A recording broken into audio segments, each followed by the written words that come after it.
시편 102편 3절에서 11절까지 제가 먼저 3절 봉독합니다. 내 날이 연기같이 소멸하며 내 뼈가 숯같이 탔음이니이다.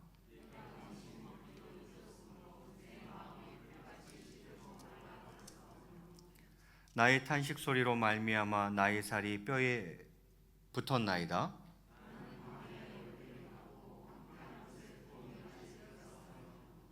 내가 밤을 새우니 지붕 위에 외로운 참새 같으니이다.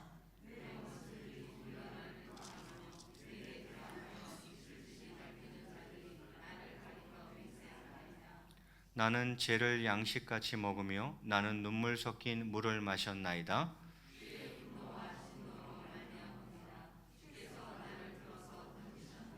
함께 봉독합니다. 내 날이 기울어지는 그림자 같고 내가 불에 시들어짐 같으니이다. 아멘. 할렐루야. 예, 반갑습니다. 우리 앞뒤자로 한번 인사하시겠습니다. 사랑하고 축복합니다. 어려운 이때에 또 믿음으로 잘 이겨내시고 또 서로를 독려할 수 있었으면 좋겠습니다. 자, 오늘은 성경의 그 진도에 따라서 시편 말씀을 가지고 지붕 위에 외로운 참새라는 제목으로 함께 말씀의 은혜를 나누고자 합니다. 제목이 뭐라고요? 지붕 위에 외로운 참새.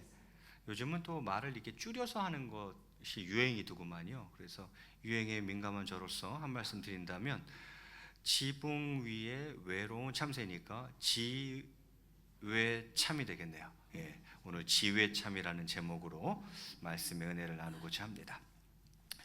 시편 102편의 표제가 어떻게 되어 있습니까? 여러분 성경책을 펴신 분들은 그 시편 102편 1절 바로 앞에 한 줄 나와 있습니다. 표제가 적혀져 있어요. 이제 없는 분도 있어요. 성경에 표제가 없는 분도 있지만 성경을 펴신 분들은 그 표제를 같이 한번 읽어보겠습니다. 시작. 고난 당한 자가 마음이 상하여 그의 근심을 여호와 앞에 토로하는 기도. 이것이 시편 102편입니다. 자, 고난 당한 자가 뭐가 상했어요? 마음이 너무너무 상해서 무엇을 하나님 앞에 아뢰는 거예요? 그의 근심을, 그 무거운 근심을 하나님 앞에 토로하는 시가 바로 오늘 시편 102편입니다. 자, 이 사람은 고난을 당하고 있나요? 그래서 마음이 많이 상했어요. 그리고 그 무거운 근심을 이제 하나님 앞에 쏟아놓기 시작하는 거죠. 자, 그러면 먼저 지금 이 시인은 어떤 상태에 있는가, 어떤 심리 상태에 있는가를 먼저 한번 살펴보았으면 좋겠습니다. 그게 3절부터 11절까지의 아주 디테일하게 그의 심리 상태가 나와 있습니다. 우리 3절 말씀 보니까 이렇게 되어 있죠. 내 날이 연기같이 소멸하며 내 뼈가 숯같이 탔음이니이다. 이렇게 되어 있어요. 내 날이 연기같이 소멸한다. 그러니까 여러분 모닥불 피워보셨습니까? 연기 피어오르다가 사라집니다. 연기 피어오르다가 없어집니다. 그래서 이 연기라는 것은 무엇을 말하는 것입니까? 허물을 말하는 거죠. 그럼 숯은 뭐 재라고도 할 수 있는데 모닥불이 활활 타오르나 다 타고 나면 하얗게 뭐만 남아요? 재만 남아요. 모닥불이 처음 탈 때야 뭐 그 기세가 뭐 등등하죠. 막 활활 타는데 그러면 뭐예요? 다 타고 나면 결국 남는 건 하얀 재밖에 없더라.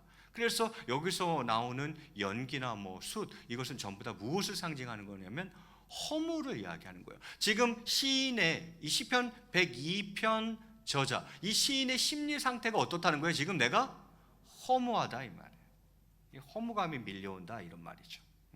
그리고는 4절에는 뭐라 그럽니까? 내가 음식 먹기도 잊었으므로 내 마음이 풀같이 시들고 말라버려 싸우며 이렇게 되어 있어요. 내가 음식 먹기도 잊었으므로 이렇게 되어 있어요. 어떻게 그럴 수 있죠? 저는 절대 이럴 수가 없어요. 어떻게 음식 먹는 걸 잊어버릴 수가 있어요? 무슨 말이에요? 식욕조차 잃고 그런 말이에요. 식욕이 없어요. 그리고는 내 마음이 풀같이 시들고 말라버렸다. 무슨 말이에요? 맥이 다 빠진 상태라 이 말이죠. 저는 이것을 의욕상실, 무기력이라고 표현하고 싶어요. 그는 지금 식욕조차 잃었고 맥이 다 빠진 상태고 의욕도 상실하고 무기력한 이런 심리 상태로 있다는 거예요. 왜? 고난당한 자가 마음이 상하여 많은 근심을 하나님께 지금 토해놓으려고 하는 거죠. 그의 현 심리 상태가 이렇다는 거죠. 허무와 맥빠짐, 의욕상실, 무기력을 경험하고 있습니다. 그러면서 5절엔 또 뭐라 그럽니까? 나의 탄식 소리로 말미암아 나의 살이 뼈에 붙었나이다. 저에게 있을 수가 없는 일이에요. 어떻게 나의 살이 뼈에 붙을 수가 있어요? 지금 살을 빼야 되는 상황인데 이런 일이 있어서는 안 되겠죠. 그죠? 무슨 말입니까? 피골이 상접할 정도로 허약해진 상태라는 거예요. 여러분 보세요. 지쳐있는 시인의 모습을 본 구절들을 통해서 충분히 감지할 수 있습니다. 그는 지금 너무 지쳐 있어요. 지쳐 있어요. 그러면서 6절과 7절에 시인은 자신을 이렇게 고백합니다. 나는 광야의 올빼미 같고 황폐한 곳에 부엉이 같이 되었사오며 7절에 내가 밤을 새우니 지붕 위에 외로운 참새 같으니이다 이렇게 이야기해요. 광야의 올빼미, 황폐한 곳에 부엉이, 지붕 위에 참새. 광야, 황폐한 곳, 지붕 위는 다 무엇을 의미합니까? 고독을 의미합니다. 외로운 곳이죠. 고독을 의미하는 거예요. 거기다가 올빼미, 부엉이, 이건 뭐 인꼬새 같지는 않을 거 아니에요. 올빼미, 부엉이 다 외로움을 상징하는 새들이에요. 거기다가 맹금류죠. 이것은 성경에서 부정한 짐승으로 규정된 짐승으로서 부정한 짐승이에요. 하나님께로부터 멀어진 것을 말하는 것이겠죠. 그는 지금 외롭고 하나님께로부터 멀어져 있어요. 그래서 7절에 그렇게 이야기한 거예요. 내가 밤을 새우니, 뜬 눈으로 밤을 자꾸 지새운다는 거예요. 뜬 눈으로 자꾸 밤을 지새운다는 거예요.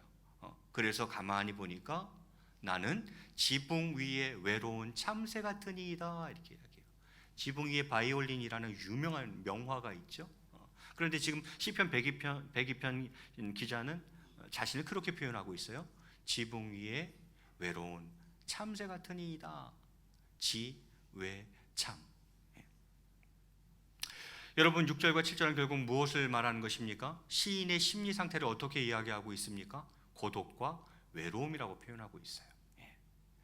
자, 그러면서 그는 계속 이어갑니다. 9절에 보니까 나는 쟤를 양식같이 먹으며, 아니 밥을 먹어야지, 빵을 먹어야지. 나는 무엇을 먹는 것 같다고요? 쟤를 먹는 것. 아까 쟤는 무엇을 상징한다 그랬습니까? 초대에 설명드렸듯이 쟤는 허무, 허탈 이런 걸 상징하잖아요. 또 성경에서 쟤는 슬픔을 상징하기도 해요. 그래서 슬픔을 당한 자는 그 쟤를 막 이렇게 뿌려요. 이스라엘 사람들은. 그래서 이 쟤는 슬픔을 상징해요.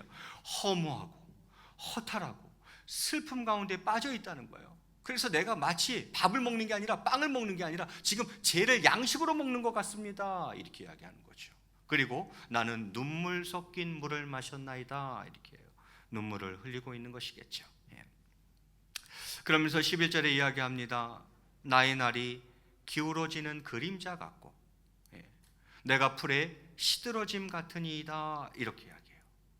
기울어지는 그림자, 황혼역에 뉘어뉘어 놓으시면서 그림자는 길게 늘어집니다.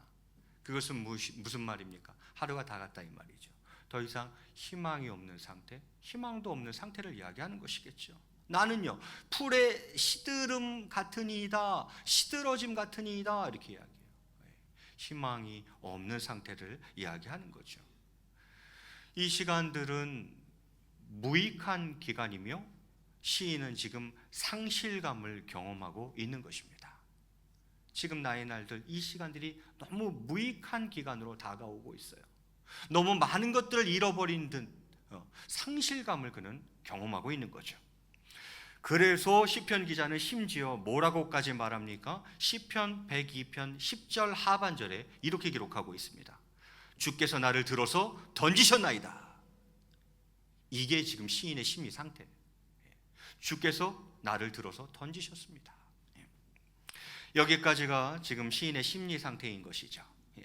그런데 놀라운 것은 12절부터 반전이 시작되고 있다는 사실이에요.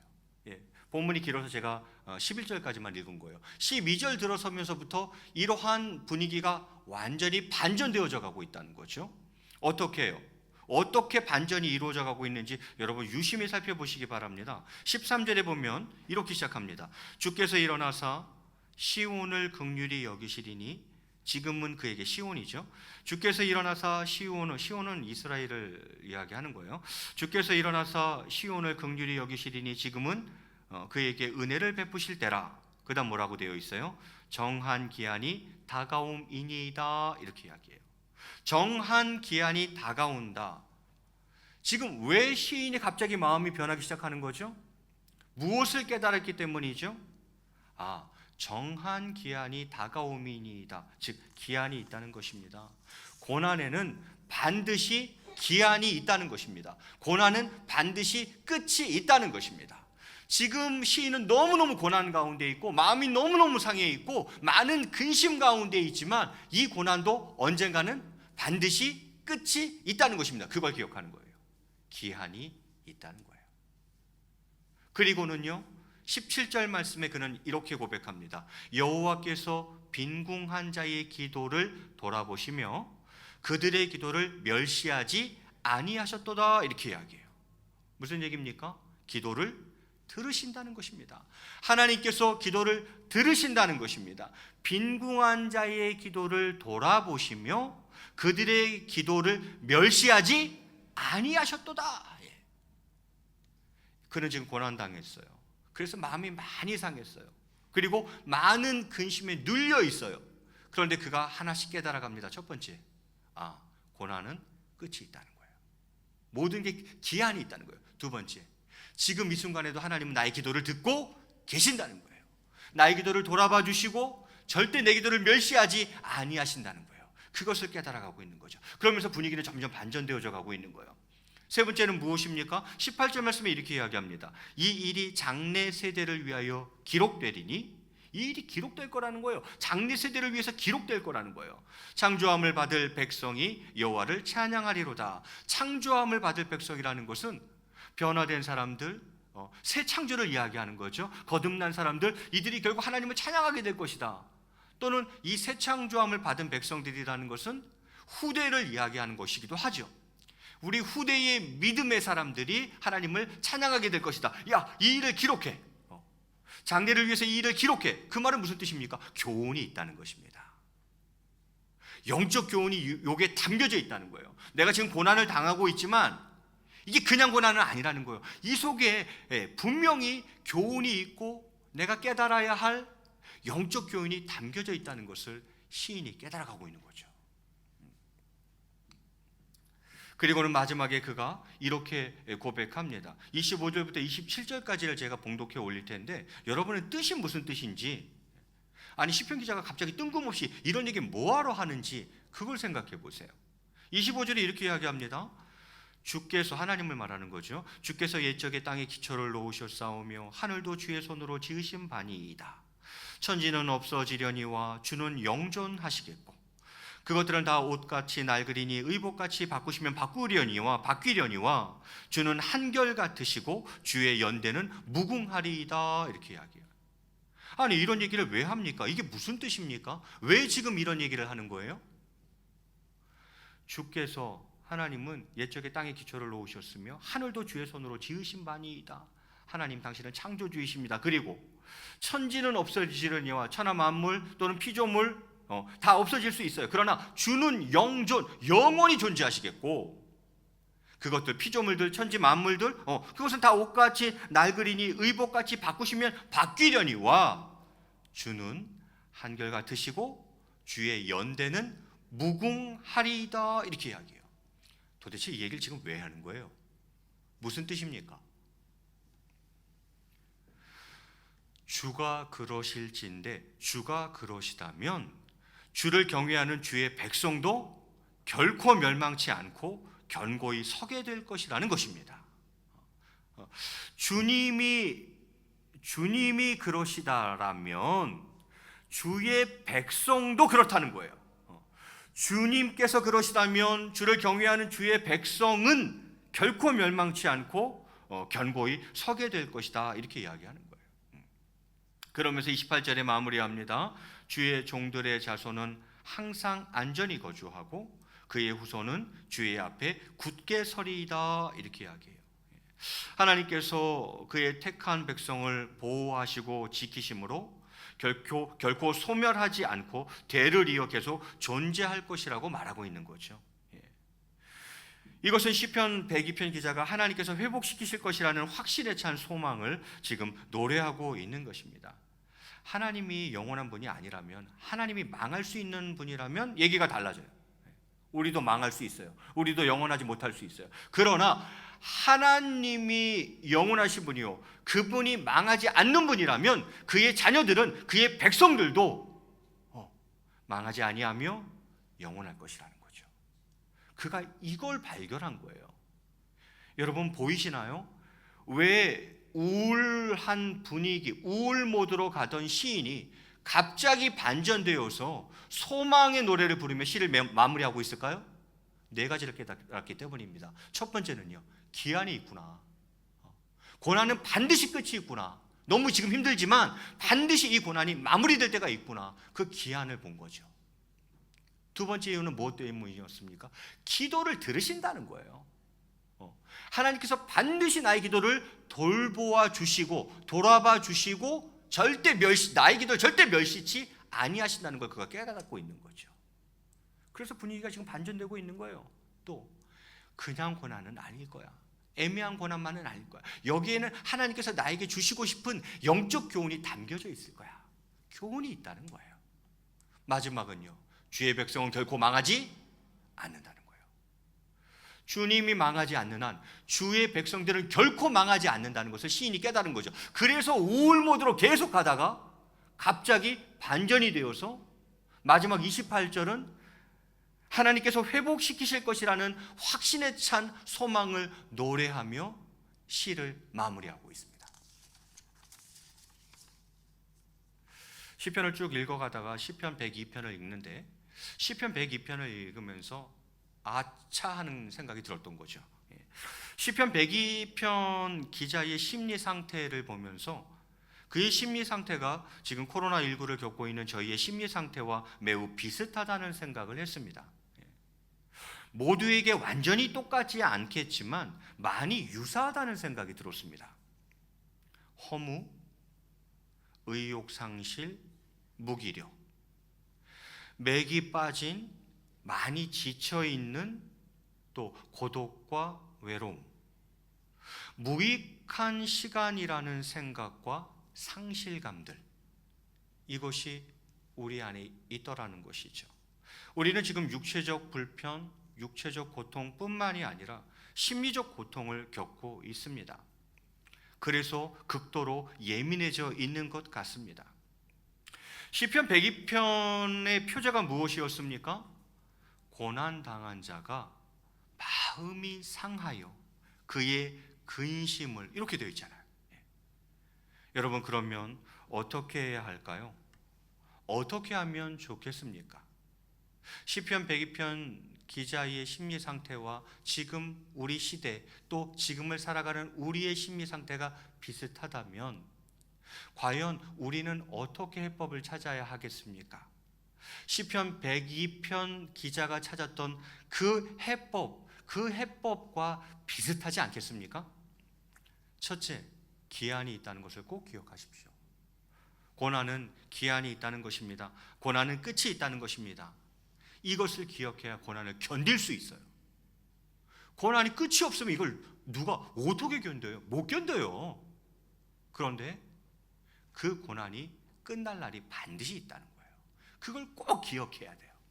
두 번째는 뭐였습니까? 기도를 들으신다는 것입니다. 누가? 하나님께서 나의 기도를 들으신다는 거예요.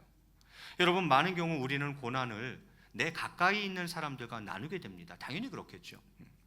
그 사람들은 우리의 호소를 듣고 고개를 끄덕거리거나 위로하려고 합니다. 그래서 때로는 실제로 그들로부터 얼마간의 도움을 얻기도 합니다. 하지만 그러나 불행한 것은 가장 친한 친구도 우리를 완전히 이해하지는 못하며 그 고난을 해결해 주지는 못한다는 사실입니다. 진정한 대상은 오직 하나님뿐입니다. 그리고 감사한 것은 그 하나님께서 나의 기도를 반드시 들으신다는 사실입니다. 17절에 뭐라 그랬어요? 17절 혹시 화면 띄워줄 수 있으면 다시 한 번만 읽어볼까요? 17절 같이 한번 읽겠습니다. 시작.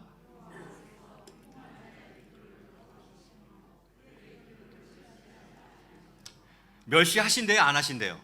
우리의 기도를 절대 멸시하지 않으신다는 거예요. 다른 이가 듣는 것도 아니고 하나님이 내 기도를 듣고 계세요. 그 기도를 돌아보시고 계시고 절대 우리의 기도는 멸시하지 아니하신다 그랬어요. 이걸 기억해야 됩니다. 세 번째는 무엇입니까? 교훈이 있다는 거예요. 고난의 원인이 무엇인지, 고난을 통해 말씀하시고자 하시는 하나님의 뜻이 무엇인지에 대해 깊이 생각해 보는 것입니다. 그 고난이 우리에게 유익이 되게 하시려고 하나님이 허락하신 거란 말이에요. 고난의 원인이 무엇인지, 또 이 고난을 통해서 하나님은 나에게 뭐라고 말씀하고 싶으신 건지, 그 하나님의 뜻이 무엇인지에 대해서 한번 이 기회를 통해서 깊이 묵상해 보는 것입니다. 그리고는 그 고난을 이겨냄으로 보다 성숙한 신앙으로 발전하는 것입니다. 마지막은 주의 백성은 결코 망하지 않는다. 이걸 기억하는 거죠.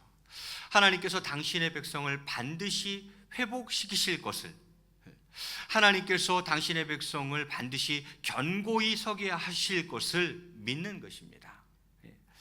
하나님이 완전하지 않고 하나님이 영원하지 않고 하나님이 망할 수 있다면 모르는 일이지만, 하나님이 완전하시고 하나님이 영원하시며 하나님이 망하지 않는다면 그의 자녀도 마찬가지, 우리도 결코 망하지 않습니다. 때가 되면 하나님은 반드시 우리를 회복시키실 것이며 견고한 반석 위에 서게 하실 것입니다. 시인이 이걸 깨달은 거예요. 그래서 우울 모드로 계속 가다가 반전이 이루어져 버린 거죠. 기한이 있어. 하나님은 지금도 내 기도 듣고 계셔. 여기에는 뭔가 내게 주시고자 하는 교훈이 있으시겠지. 궁극적으로 난 하나님의 자녀고 백성이야. 하나님이 망하지 않는다면 난 결코 망할 수 없어. 그러면서 이 시인의 기도가 소망의 기도로 바뀌어버린 거예요. 지금 이 시간들이 저희에게 힘든 것은 사실입니다. 그러나 산 꼭대기에서는 볼 수 없었던 것을 깊은 밑바닥에서 볼 수도 있는 것입니다. 우리에겐 지금 그 시간인 거죠. 고난을 더 진지하고 성실하게 대면하며 하나님과의 깊은 만남의 시간이 되시기를 바랍니다.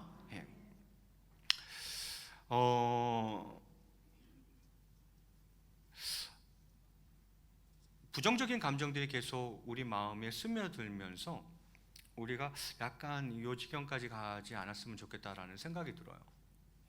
허무, 아까 시인의 심리 상태였죠. 허무, 의욕 상실, 무기력, 맥 빠짐, 많이 지침, 고독과 외로움, 무익한 기간이라는 생각, 상실감, 이러한 부정적 감정들이 우리 안에서 지속되다 보면 무슨 감정이 드냐면, 이게 그냥 한번 살짝 들고 지나가는 감정이면 이게 큰 영향을 못 미쳐요. 그런데 이러한 부정적 감정들이 상당 기간 지속적으로 내 안에서 작동을 하면 우리 마음속에 심지어는 어떤 감정까지 드냐면 등신감이 들어요. 어떤 교수가 사용한 단어인데 제가 너무 독특하고 재미있어서 제가 그대로 갖다 쓰는 거예요. 자신감이 아니라 무슨 감이 든다고요? 내가 꼭 뭐 같아요? 등신감이 드는 거예요. 아닐 것 같아요? 부정적인 감정이 지속적으로 작동하면 나도 모르는 사이에 내 마음속에 등신감이 들어버리는 거죠. 그것은 이런 거예요. 자신이 바보 같고, 나는 왜 이렇게 바보 같지? 자신이 한심한 거죠. 누가 뭐라 그러지도 않는데 스스로 그런 마음이 든다니까요. 사실 이런 감정이 들기 시작하면 다른 감정은 뒷배경으로 깔려버리기 때문에 아무 감정도 작동을 못해요. 뭐 죄책감이나 수치심, 이런 등신감이 딱 자리 잡아버리면 다른 좋은 감정들은 다 백그라운드로 깔려버리는 거예요. 후면 감정들이고 전면 감정에 의해서 나는 완전히 사로잡히고 지배되는 거죠. 이 등신감은 자신이 바보 같고 자신이 너무 한심하고 자신에게 막 화가 나요. 화가 나. 예. 심지어는 자신에게 욕을 해주고 싶은 감정이 솟구쳐 오르기도 합니다. 여러분, 그러나 그것은, 오늘 말씀을 기억하세요, 그것은 잘못된 감정입니다. 예. 지, 외, 참. 여러분은 지붕 위에 외로운 참새가 아닙니다. 여러분은 절대 지붕 위에 외로운 참새가 아니에요. 여러분은 하나님의 자녀이자 하나님의 백성이에요. 저와 여러분은 나 자신이 생각하는 것보다 훨씬 괜찮은 사람입니다. 스스로를 너무 몰아세우지 마세요.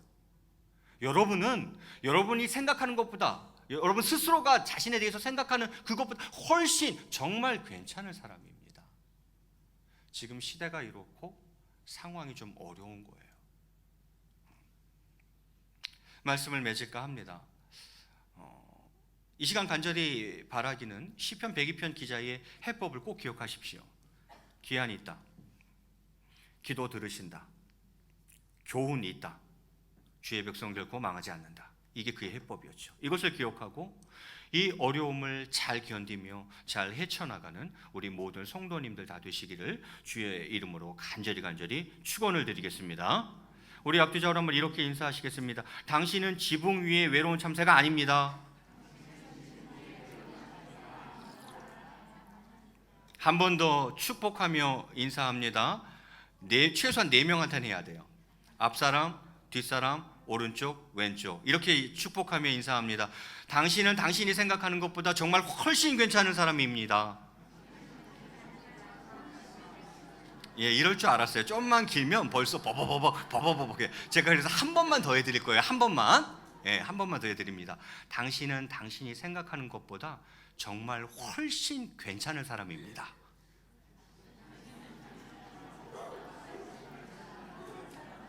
예, 제가 잘못했어요. 예, 다음부터 압축해서 올게요. 저는 제 스스로에게도 그렇게 이야기해주고 싶고, 왜냐하면 제가 등신감이 강한 사람이라 저 스스로에게도 저는 그렇게 좀 축복해주고 싶고, 또 지금 이 시대를 살아가는 또 힘들고 어려운 우리 성도님들을 위해서 제가 꼭 그렇게 축복하고 싶어요. 여러분은 여러분이 스스로에 대해서 생각하는 것보다 정말 훨씬 더 괜찮은 사람이에요. 그것을 믿고 살아가는 저와 여러분 다 되시기를 주의 이름으로 간절히 축원드리겠습니다. 우리 같이 한번 찬양하시고 기도하는 시간 갖도록 하겠습니다.